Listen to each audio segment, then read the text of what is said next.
Here we go. All right, so here we go. Welcome. It is 5:05 and I respect everybody's time. So I have I have muted you all. And so we are going to start talking about educating you guys on bike workouts. So you know where to get a hold of me. Obviously, Jen at jenrulon.com. You have my number, Facebook, Instagram, you name it. So you know where to find me if you have any questions about this PowerPoint. So let's talk about bike workouts and how I train or plan the workouts for you guys. So here we go. So let's chat about workouts. So what we're going to talk about, there's Liza right there, and that was at Kerrville. So we're going to talk about cadence. We're going to talk about easy rides, or recovery rides is what they could be also called. Small chain ring or big chain ring? That's the question. Drill workouts, interval workouts, long rides, and then just basic Garmin knowledge. And that's where I get a lot of people not knowing a basic Garmin and how to use it, and an interval button. And we'll talk about that here in a bit. So let's talk about cadence. So cadence, when we talk about cadence, we are talking about RPMs, revolutions per minute. So as many times going around. So what I like to see on cadence is during a flat ride, like for example, here in San Antonio, going south or going to the Mission, you're looking at between 85 and 90 RPMs for most ride. That's generally a good guideline to have for flat rides. Now, what I like, because in return, I want that same RPM for your run. I would like a higher cadence on your run, but we'll talk about that for the run portion. When you're going downhill, we're looking at 95 plus RPM. Now, it's very hard to sometimes control that. So if it gets to a point where you are spinning and bouncing in your seat and it's very uncomfortable, then stop spinning, stop riding. Because if you go down a hill, you can get into the big chain ring and just push it down there. But if you're getting to a point where spinning really isn't even helping you anymore, then stop spinning, save the legs. And then uphill, we're looking at 65, 75 RPM. Now, it really does depend on the hill that you're riding. You know, if you're going up a 6% incline, you might be down into the 60s. If you're going into a maybe 1 to 2% incline, maybe you're in the 75s, almost 80s. So here's the thing. If you have a power meter, when you are on the flats, a downhill or uphill, you still have to make sure that you are within your power meter zones, whether it's zone 1, which is very easy, zone 2 is Ironman pace, zone 3 is half Ironman, zone 4 is Olympic and sprints. Zone 5 is anaerobic. So power meter, we're not going to go really detailed about power because 1, not a lot of people have a power meter, and 2, it's a whole other topic. So I just wanted to talk about cadence because I know a lot of people can deal with cadence because they have that in their on their device. So let's talk about easy rides or recovery rides. So the biggest thing that I see with easy rides is that an easy ride is an easy ride, plain and simple. A lot of athletes will go in a group ride and then they think it's going to be an easy ride. And a lot of those group rides will go out and quote unquote crush things, right? So as you see, an easy ride is an easy ride. Generally, I do not like to see a big chain ring for an easy ride.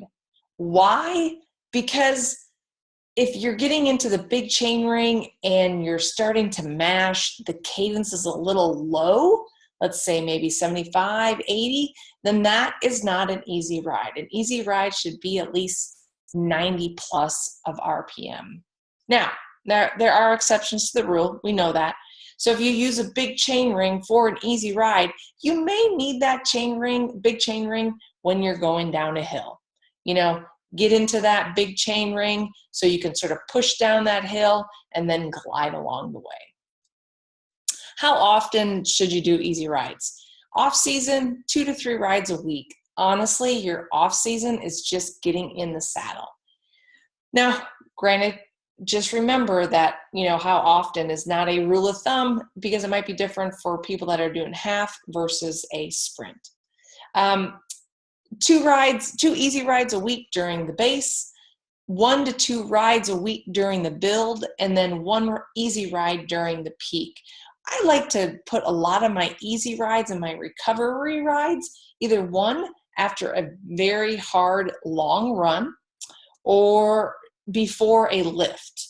That's a great way to warm up the body, or even after a lift. So, on those base and those build phases. And then the peak, you might be so trashed, that optional easy ride just might be nothing. So, drill workouts. So the 2 drill workouts that I use a lot are one-legged drills and spin-ups. So once again, how often do you do these drill workouts? I like to see it at least 1 time a week during the base phase, 2 times a week, especially in the off season, 1 time a week during the peak phase, just for muscle memory. Drill workouts really will show you where your weaknesses are. So I did a couple videos for you guys, and I hope they work. So I did this one a long time ago. This was before we got all of our goodies in the pain cave, and it's my old bike too. So this is a one-legged drill. Oh, I got some music too.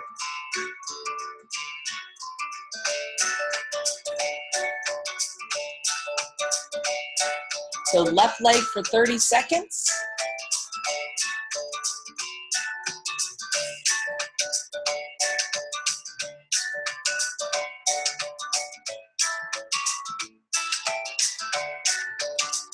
Both legs for 30 seconds.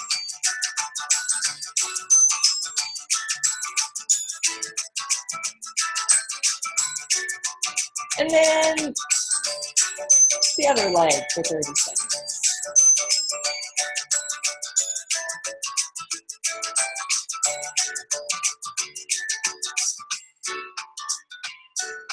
And then both legs for 30 seconds. So generally I'll have you guys do, repeat that 10 times. So you're gonna get a really good warm up, about 20 minutes. You're gonna do that series. And then if it's an hour bike, finish up the workout up to that full hour. Okay, next, spin ups. Now I did this on my TAC Neo trainer, so it was a little hard, but you'll hear me talking over this, so this might help you for spin ups. I have a variety of different workouts for spin ups, but this is the most popular that you'll see me do. Spin ups are a great tool for drill work during the off season.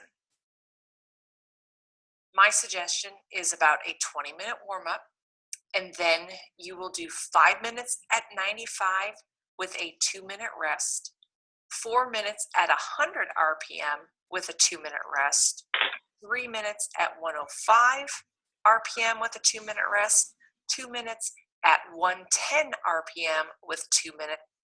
Oh no, sorry. Spin-ups are a great tool for drill work during the off season. My suggestion is about a 20-minute warm-up, and guys then can watch it again. You will do 5 minutes at 95 with a 2-minute rest, 4 minutes at 100 RPM with a 2-minute rest, 3 minutes at 105 RPM with a 2-minute rest, 2 minutes at 110 RPM with 2 minutes, and then the last minute would be your max RPM with 2 minutes. The purpose of spin-ups is to make sure that you work on the smooth pedal strokes without bouncing in the saddle. So that's why I have you guys do spin-ups, because I want you to get comfortable on trying to really push down those downhills as much as you can without a ton of bouncing. So there is a method to my madness. So some interval workouts.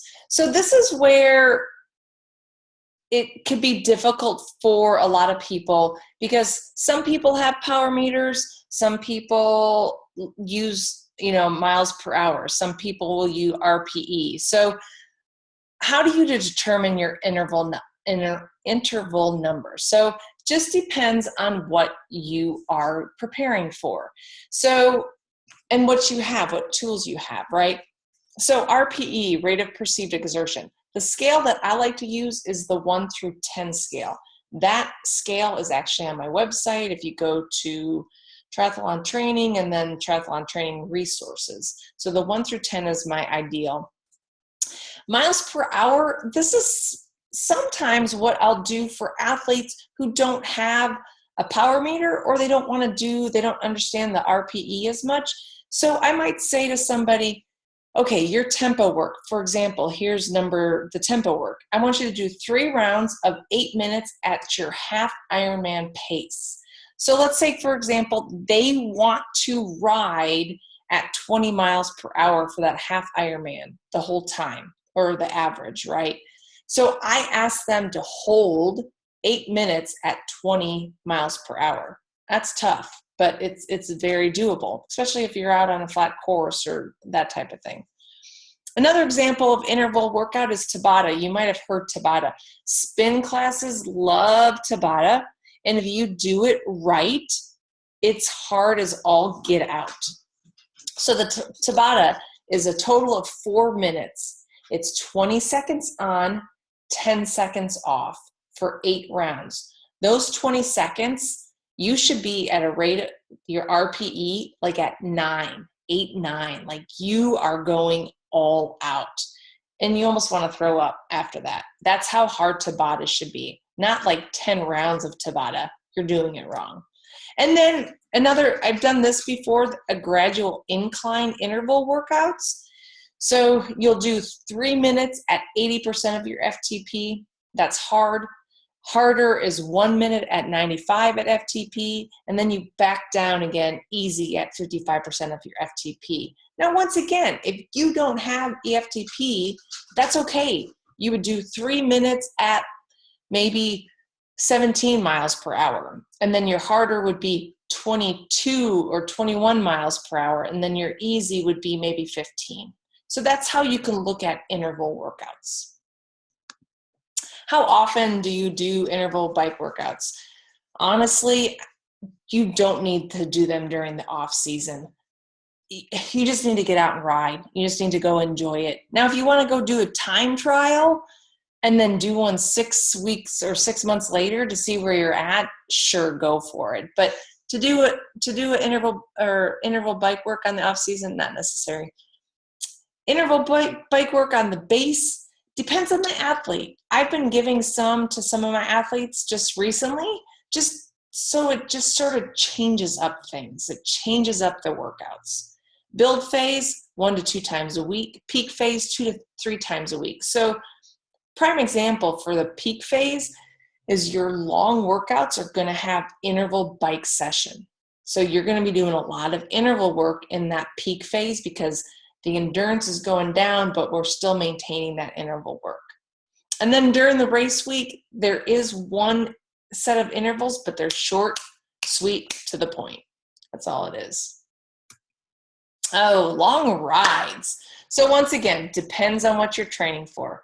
Ironman long rides have gone up to 6 hours. I used to give athletes 125 miles to do, but I stopped doing that because I love you guys. But I see 6 to 6.5 at the most. 7.5 or 70.3 longer rides up to 3.5 hours. Olympic up to 2. Sprint up to 90 minutes. Now, for the base phase, you're just going to go out and ride. But then if you add some interval work into those long rides, that's your build phase. And we've talked about that. Maybe I need to do a periodization thing again, but that's just an idea. That's just a thought for you guys. Basic Garmin knowledge. We're almost done. So I have 3 setups or 3 scenes for my Garmin.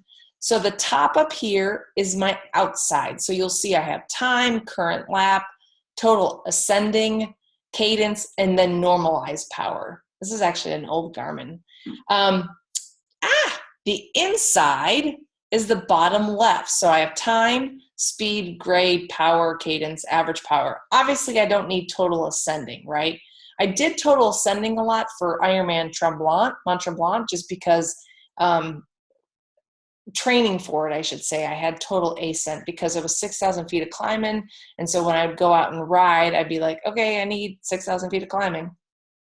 And then the far right over here is the inside trainer work. So it's like the interval work. So the interval button is your friend and my friend. So let's go back to the example of the 3x8 at either half Ironman pace or at 70% of your FTP.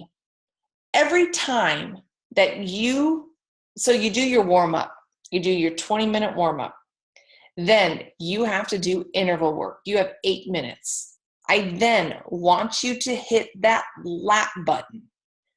This is where you can see if you are at the right power or the right speed for that interval.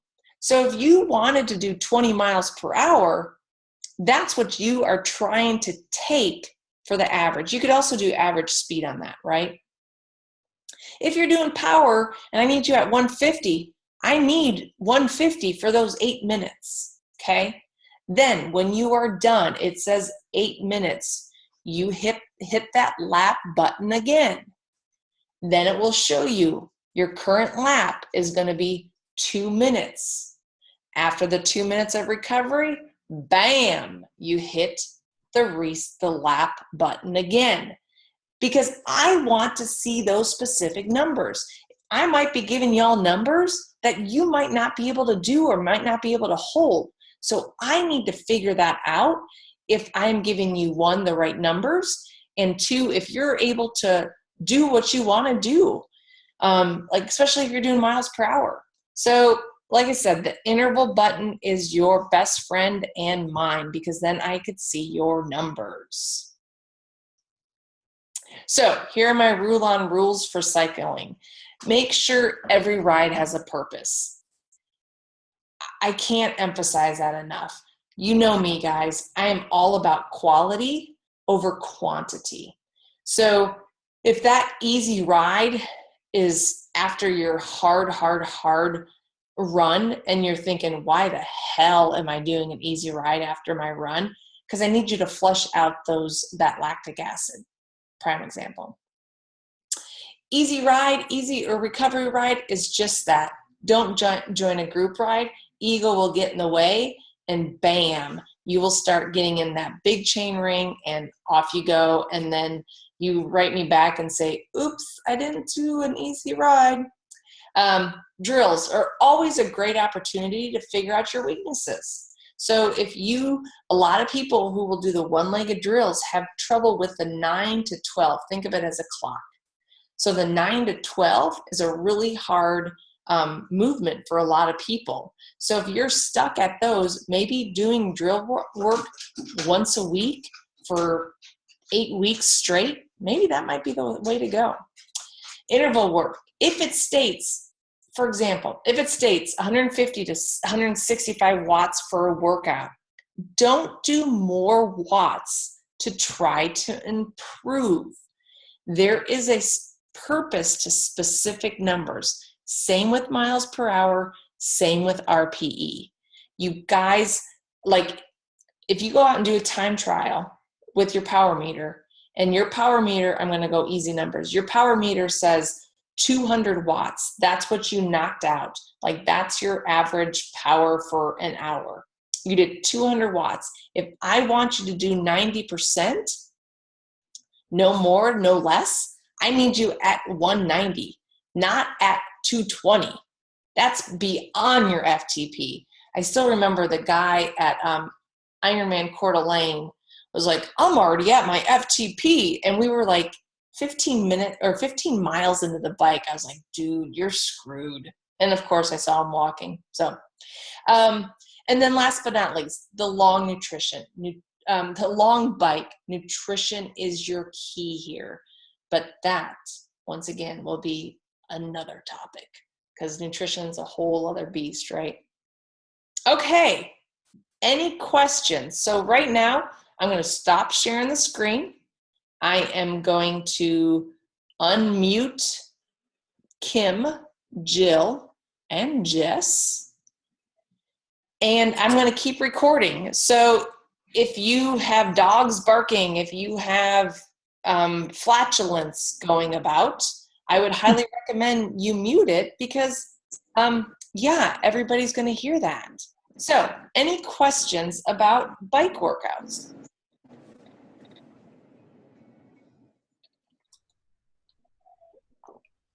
If not, we can continue on.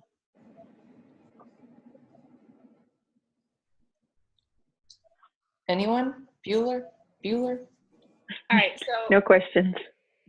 This okay. is Jill. And this is probably nitpicky.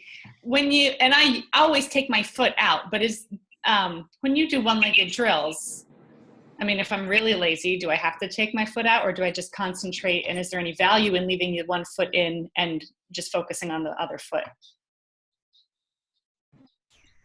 Good question. I think that's just being lazy, girl. No, I'm saying I always take it out because I don't know how much that affects it. I'm just curious. Yeah. I think if you did both legs, I don't think you'd get the true feeling of what the one-legged is all about. Right. That's because if you think about like when we do strength stuff and, I didn't even touch base on one-legged Romanian deadlifts and pistols or squats. That's another one coming up. It teaches us a lot where our weakness is. So I think, yes, if you can pull it flat out, and here's the thing, I will put my foot behind. You can have the other one, you can have it floating. You can have that other leg dragging wherever you want it to. Yeah, I stick it on the back of my trainer. Yeah. Mm-hmm. Okay. Just curious. Yeah. Just getting the ball rolling. Good question. Anyone else? I know Jess is driving. Kim's probably home.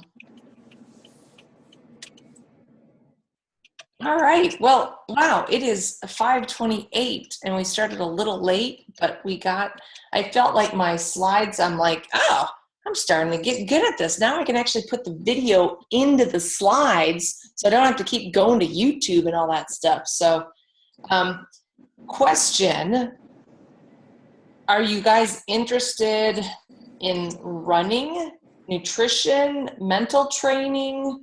What do you think? Here, hold on. I'm going to stop recording.